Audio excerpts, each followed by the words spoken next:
days after my husband, Paul, was diagnosed with stage 4 lung cancer, we were lying in our bed at home, and Paul said, "It's going to be okay."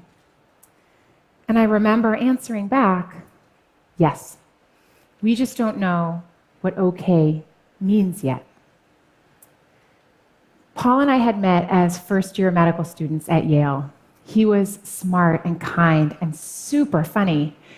He used to keep a gorilla suit in the trunk of his car, and he'd say, "It's for emergencies only."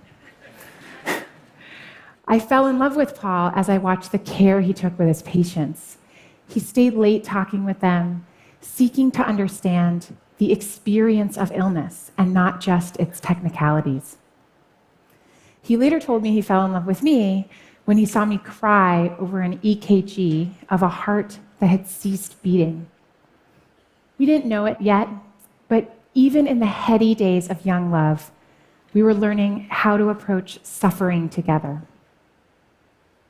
We got married and became doctors. I was working as an internist, and Paul was finishing his training as a neurosurgeon when he started to lose weight. He developed excruciating back pain and a cough that wouldn't go away. And when he was admitted to the hospital, a CT scan revealed tumors in Paul's lungs and in his bones. We had both cared for patients with devastating diagnoses. Now, it was our turn. We lived with Paul's illness for 22 months. He wrote a memoir about facing mortality. I gave birth to our daughter, Katie, and we loved her and each other. We learned directly how to struggle through really tough medical decisions. The day we took Paul into the hospital for the last time was the most difficult day of my life. When he turned to me at the end and said, "I'm ready," I knew that wasn't just a brave decision. It was the right one. Paul didn't want a ventilator and CPR. In that moment, the most important thing to Paul was to hold our baby daughter.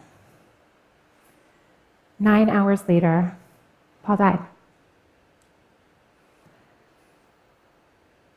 I've always thought of myself as a caregiver. Most physicians do. And taking care of Paul deepened what that meant. Watching him reshape his identity during his illness, learning to witness and accept his pain, talking together through his choices, those experiences taught me that resilience does not mean bouncing back to where you were before or pretending that the hard stuff isn't hard. It is so hard. It's painful, messy stuff, but it's the stuff. And I learned that when we approach it together, we get to decide what success looks like. One of the first things Paul said to me after his diagnosis was, "I want you to get remarried." And I was like, whoa, I guess we get to say anything out loud. It was so shocking and heartbreaking and generous and really comforting because it was so starkly honest. And that honesty turned out to be exactly what we needed. Early in Paul's illness, we agreed we would just keep saying things out loud. Tasks like making a will or completing our advanced directives, tasks that I had always avoided, were not as daunting as they once seemed. I realized that completing an advanced directive is an act of love, like a wedding vow, a pact to take care of someone, codifying the promise that till death do us part, I will be there. If needed, I will speak for you. I will honor your wishes. That paperwork became a tangible part of our love story. As physicians, Paul and I were in a good position to understand and even accept his diagnosis. We weren't angry about it, luckily, because we'd seen so many patients in devastating situations, and we knew that death is a part of life. But it's one thing to know that. It was a very different experience to actually live with the sadness and uncertainty of a serious illness. Huge strides are being made against lung cancer, but we knew that Paul likely had months to a few years left to live. During that time, Paul wrote about his transition from doctor to patient. He talked about feeling like he was suddenly at a crossroads and how he would have thought he'd be able to see the path, that because he treated so many patients, maybe he could follow in their footsteps. But he was totally disoriented. Rather than a path, Paul wrote, "I saw instead only a harsh, vacant, gleaming white desert, as if a sandstorm had erased all familiarity. I had to face my mortality and try to understand what made my life worth living, and I needed my oncologist's help to do so."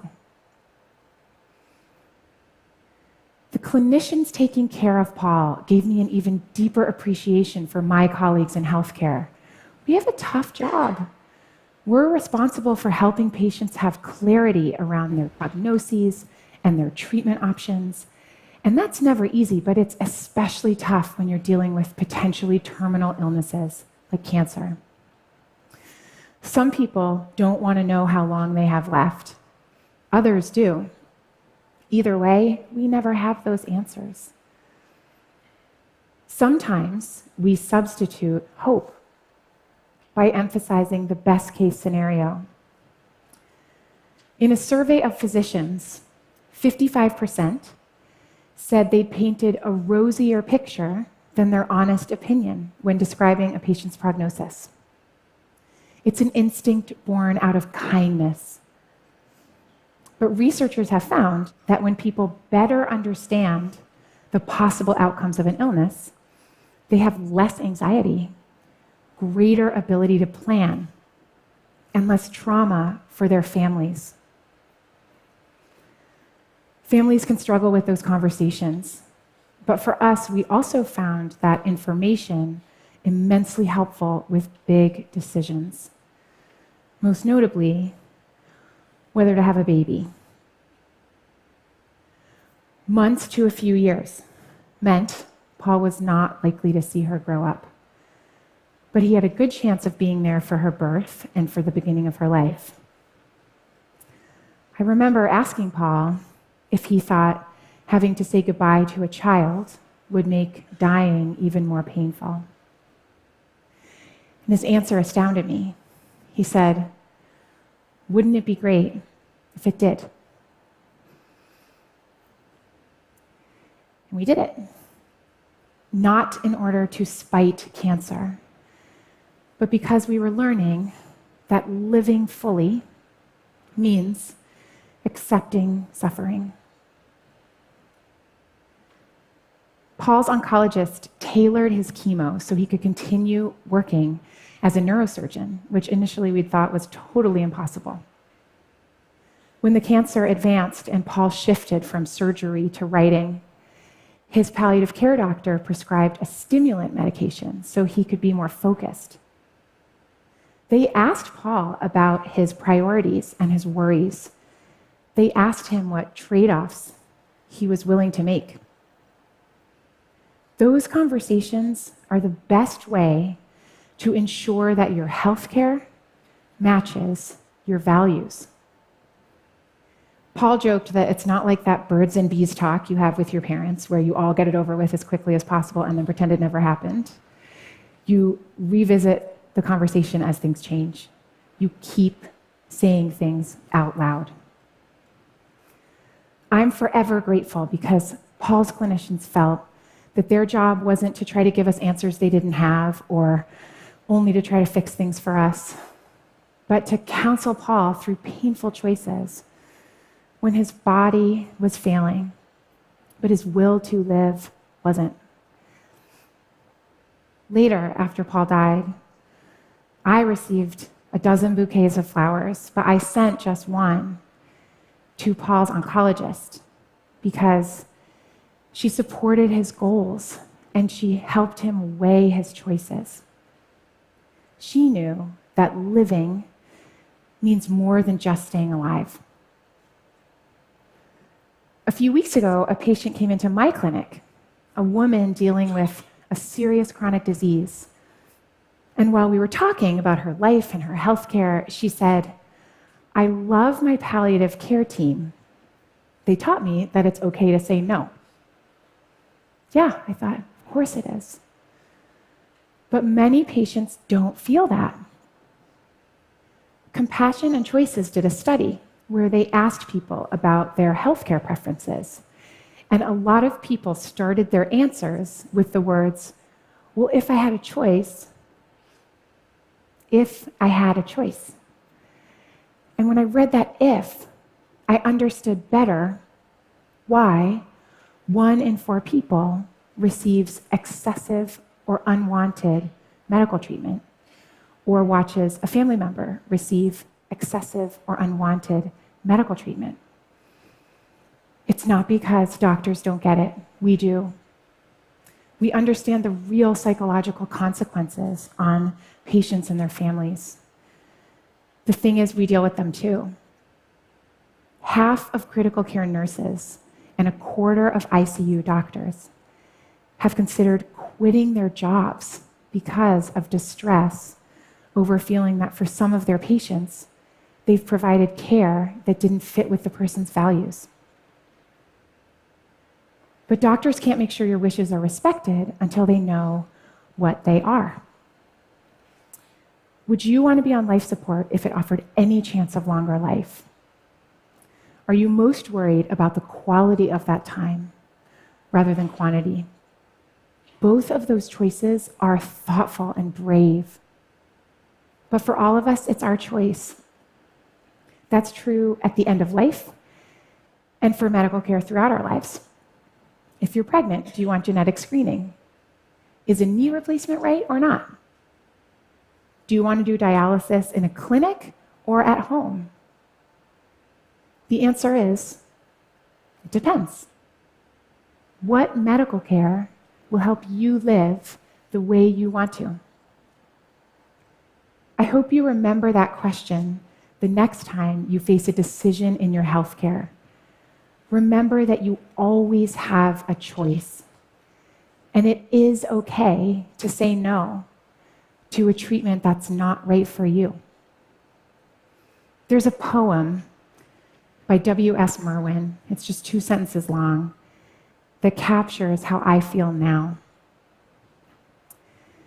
"Your absence has gone through me like thread through a needle. Everything I do is stitched with its color." For me, that poem evokes my love for Paul and a new fortitude that came from loving and losing him. When Paul said, "It's going to be okay," that didn't mean that we could cure his illness. Instead, we learned to accept both joy and sadness at the same time, to uncover beauty and purpose, both despite and because we are all born and we all die. And for all the sadness and sleepless nights, it turns out there is joy. I leave flowers on Paul's grave and watch our 2-year-old run around on the grass. I build bonfires on the beach and watch the sunset with our friends. Exercise and mindfulness meditation have helped a lot. And someday, I hope I do get remarried. Most importantly, I get to watch our daughter grow. I've thought a lot about what I'm going to say to her when she's older. Katie, engaging in the full range of experience, living and dying, love and loss, is what we get to do. Being human doesn't happen despite suffering. It happens within it. when we approach suffering together, when we choose not to hide from it, our lives don't diminish, they expand. I've learned that cancer isn't always a battle. Or if it is, maybe it's a fight for something different than we thought. Our job isn't to fight fate, but to help each other through, not as soldiers, but as shepherds. That's how we make it okay, even when it's not. By saying it out loud, by helping each other through. And a gorilla suit never hurts either. Thank you.